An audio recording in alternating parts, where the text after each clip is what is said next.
Good day to you. In this episode, we're going to explore some of the behaviors of gases. The theory of gases was one of the foundations of the science of thermodynamics.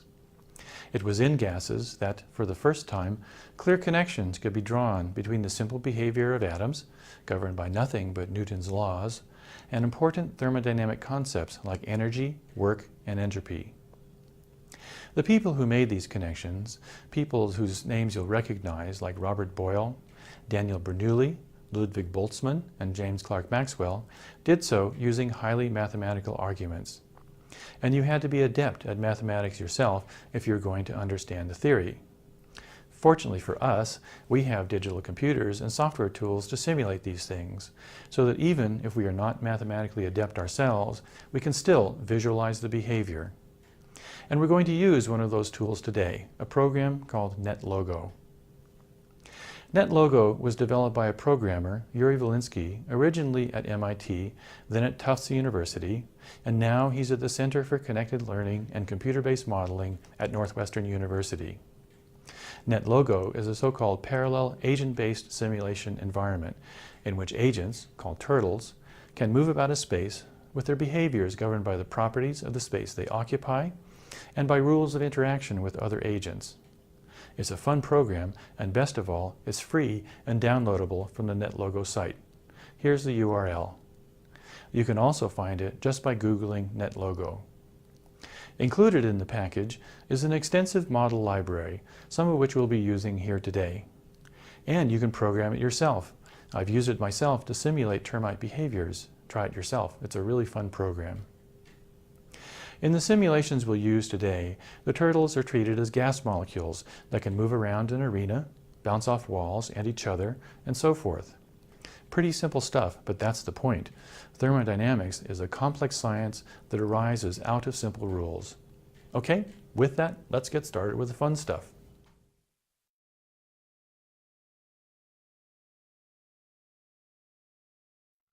We're going to start with a basic NETLogo simulation known as GasLab Free Gas. You can find it by going to File and then to the Models library. Here's the screen view. Let's orient ourselves. The central part is an arena where particles of gas can fly around.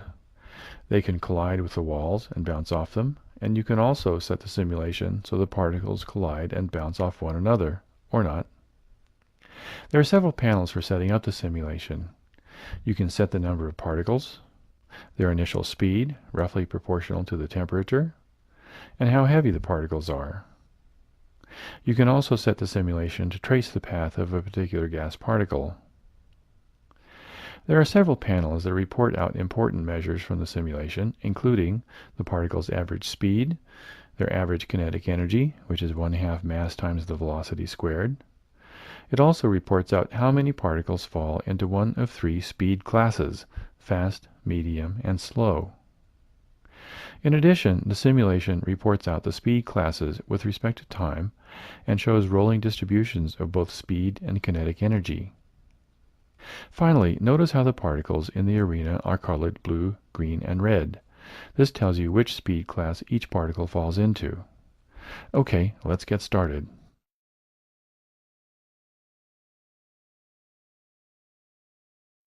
First, let's see how collisions between molecules affect the distribution of kinetic energy in the gas.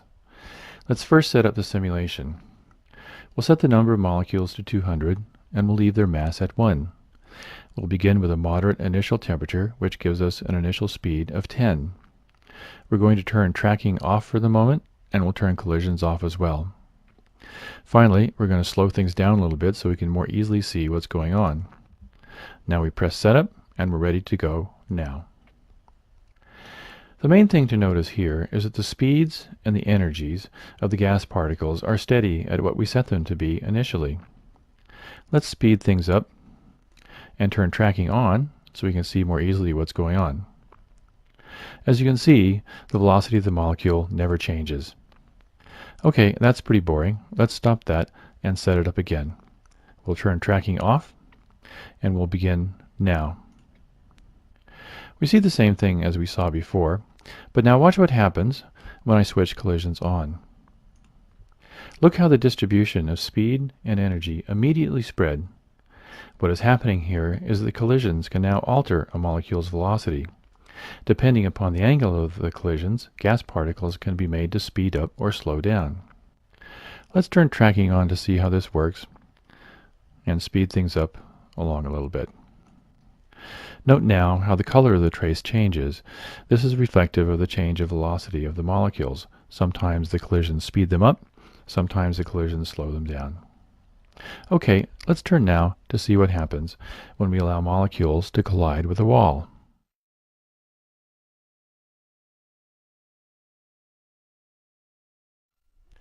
We'll first look at the effective number of particles. For this, we're going to use a model known as Gas Lab Pressure Box. It's found under the curricular models in the models library. Gas Lab Pressure Box has many of the same features as free gas, except molecules can now impart momentum to a wall, outlined here in yellow. We can also add particles to the chamber through a nozzle located here, and we can add them in puffs of any number of particles. We can add them in puffs of 1, for example. There it went. We can add them in puffs of, say, 21. For our purposes, we're going to add them in puffs of 50, like so. Okay, let's stop this, set it up again, speed things up so we can get data more quickly, and we'll let it rip. Now, it looks like with 100 particles, the pressure is averaging out to around 47.9. Let's make a note of that. Let's now double the number of particles from 100 up to 200. That's 2 puffs of 50. Speed things up so we can get some data quickly. And it's looking like that's going to average out to around 97 or so. Let's make a note of that number as well. Let's slow things down a bit. Let's double the number of particles again, up to 400. Okay, let's speed it up so we can get our data. And it's looking that's going to average out to around 194. All right, let's slow things down. Double the number of particles again, up to 800. There we are. Speed things up so we can get some data. With 800 particles, it's looking like it's going to average out to around 391. Let's write that number down. And let's just double the number of particles once more up to 1600. That's going to be 16 puffs of 50. There we are, 1600. Speed things up so we can get our data quickly. A little faster. And it's looking like that's going to average out to around 792. Okay, so we'll make a note of that as well. All right, we have the data in hand. Let's now go to Excel to see what it looks like. Okay, here are the numbers. Particle number is here, and pressure is over here. Let's do a simple plot. We'll highlight them both.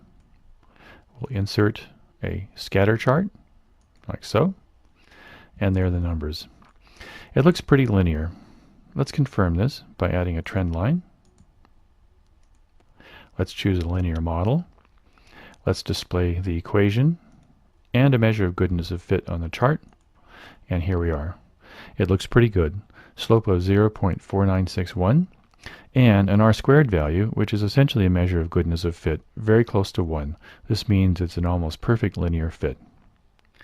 Thus, pressure is directly proportional to the number of particles. This makes sense. Pressure is proportional to the momentum imparted to the walls. The more particles, the more collisions there are, and the more momentum is imparted, and the higher will be the pressure. Okay, what happens if we change the size of the box? For that, we go to another NETLogo model.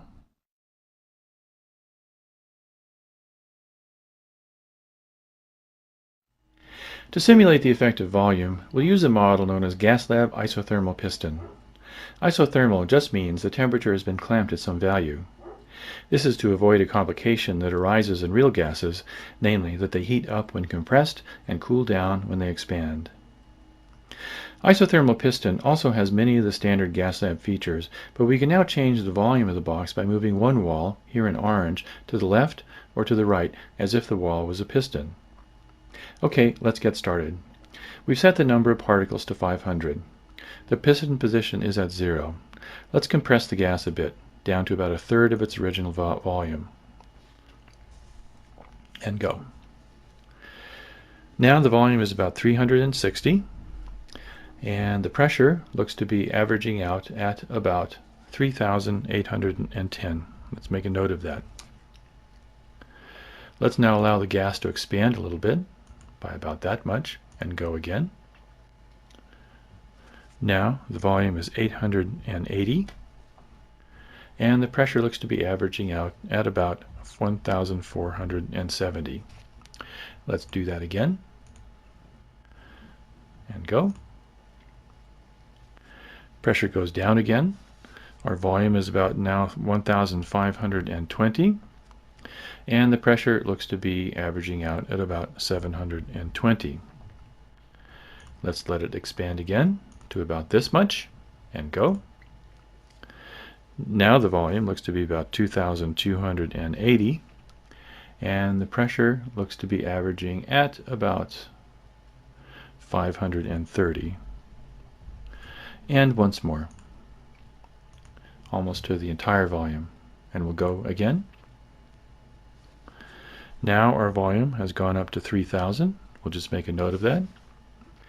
And the pressure has declined now to about 380. Okay, we have those data in hand. Let's now go to Excel to see what it looks like. Okay, here are the numbers we've gathered. Volume over here, and pressure over here. Let's turn those into a scatter plot. So, pressure obviously goes down with volume, but it doesn't go down in a straightforward way. But let's try a little trick. Let's calculate the inverse of the pressure. Let's put in our formula. Put in a formula here that actually calculates the inverse. Copy that formula into the other cells. And let's see what happens when we plot that versus volume. Voila, it's linear. Let's put in a trend line just to make sure. Do a linear model, display the equation and the r² value on the chart, and sure enough, it is linear. In short, pressure varies with the inverse of the volume.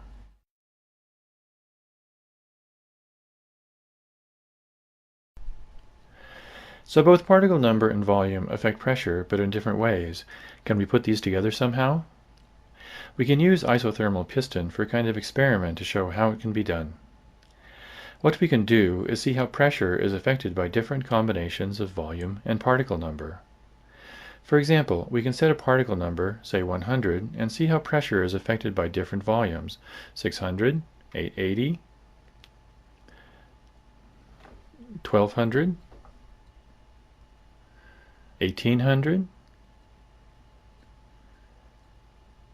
and 2400. We can then set particle size to 500 and go through the same range of volumes, 600, 880, 1200, 1800, and 2400. There's no need to go through them all here. Let's just go straight to the data. Okay, here are the data all keyed in. I simulated pressure with 5 different numbers of particles, 100, 250, 500, 750, and 1000, and at 5 different volumes, 600, 880, 1200, 1800, and 2400. Next to the data is a 3D plot showing how volume and particle number together affect pressure on the vertical axis. This is still too complicated though. So let's use our trick again. Here I've taken particle number and volume and calculated from them the particle density, N over V. And when we plot pressure against those, we see a linear relationship. This says something very important about gas pressure. It is proportional to particle density. You'd think it might be proportional to the surface area of the box because pressure comes from particles colliding with a wall. The more wall, you'd think there'd be more pressure, but that would be wrong. It's particle density, no matter how capacious the wall is.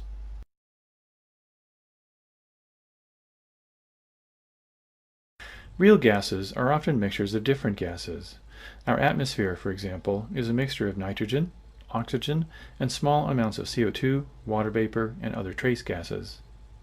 Living things in particular depend upon how these gases mix.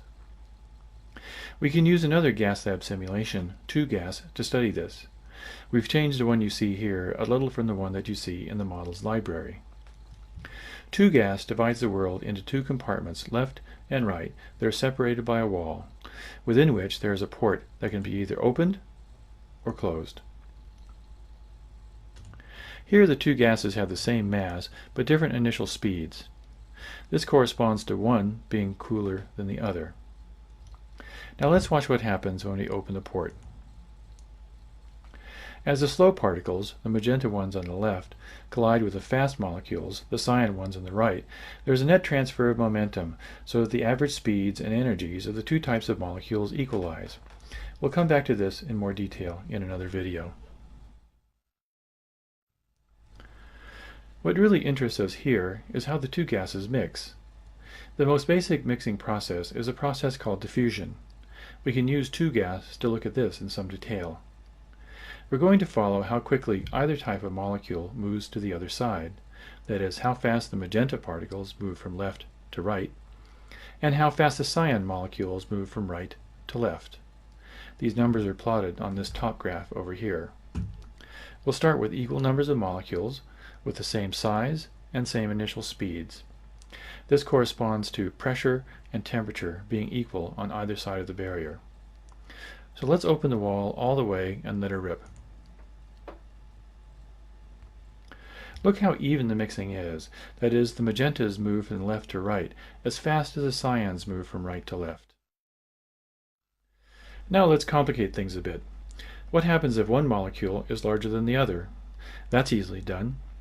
We have to set things up so that the energies on either side of the wall are equal, but I've worked out that these numbers for mass and initial speed work well. Okay, so let's open the port and see what happens. Notice how the mixing is asymmetrical at first. Specifically, the lighter magenta molecules mix faster than the heavy cyan molecules do, even though they have the same energy.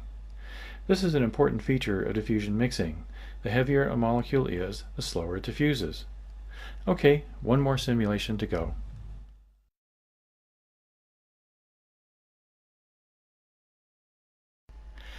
Pressure only arises if there is something for gas molecules to collide with. That is why, for there to be a pressure, the gas must be confined in a container. But what if there is no container? Our atmosphere is like that. It's not confined to anything. So why is there such a thing as an atmospheric pressure? We can see why using a simulation called Gas Lab Atmosphere. Again, we've modified it slightly from the one you can find in the model's library. The answer, in a word, is gravity. It's hard to imagine, but even tiny gas molecules have mass, and that means that gravity will accelerate them toward the Earth. Let's trace some molecules. You see the typical parabolic trajectory of a molecule colliding with the surface, then bouncing up, only to be drawn back down by gravity. Note that we're not allowing collisions between molecules here. Let's boost the number of particles and switch collisions on now. We see two very interesting things. First, the action of gravity makes for a high particle density close to the surface. Any object there will therefore experience a high atmospheric pressure. Gas density declines with altitude, however, and this is why atmospheric pressure declines with altitude. Second, we see that gas particles occasionally get enough momentum to reach escape velocity. This means that the atmosphere is continually losing gas particles to space. You can see how fast the particles are lost on this graph here. This is for a gravity equivalent to Earth's, 9.8 meters per second squared. There is not a lot of loss. Nevertheless, a stable atmosphere has to replace those molecules somehow. For Earth, this comes from outgassing from the core and capture of solar wind. Now let's see what happens when we reduce gravity. We're going to set gravity to about 1/6 that on Earth. That's roughly equivalent to what it is on Mars. The increased loss of gas from the atmosphere is dramatic. This is why a small planet like Mars has a thin atmosphere. We can eliminate the loss of gas by restoring gravitational attraction close to what it is on Earth. Okay, that was fun. Let's review what we've learned. First, we saw how random collisions between molecules produce a statistical distribution of speeds and hence kinetic energies. This has important implications for what kinds of things gases can do. If a chemical reaction, for example, requires a gas molecule to have a particular energy, only a certain proportion of molecules in a gas will have enough. This proportion can be worked out quite precisely. When you take chemistry, pay attention. They'll tell you how to do it there. Second, we saw that the large-scale phenomenon of gas pressure emerges from innumerable transfers of momentum to a solid object, such as a wall, each transfer resulting from the collision of a gas molecule with a wall. Again, this can be worked out mathematically, but fortunately, someone's done it for us already. This is the ideal gas law, which you should brand into your brains, PV equals nRT. Here, the surprising result is that pressure is a function of particle density, how many molecules are confined in a given volume. Despite pressure resulting from an interaction of gas molecules with a surface, pressure is not proportional to the container's surface area, only to the density of the molecules. Third, we saw how particle size affects the consequences of momentum transfer between molecules, specifically how the speeds of large molecules are only slightly affected by collisions with small molecules. This is important for the phenomenon of diffusion. And finally, we saw that the phenomenon of atmospheric pressure results from gravity biasing collisions of gas molecules with the Earth's surface and every surface there, including ourselves. This tells us not only why atmospheric pressure exists in the first place, despite the atmosphere being an open system, but it also tells us something about atmospheric dynamics. Well, that's all for now. In another episode, we'll be connecting these simple behaviors with thermodynamics and concepts like work, power, and entropy. Until then, this is Scott Turner, wishing you a good day.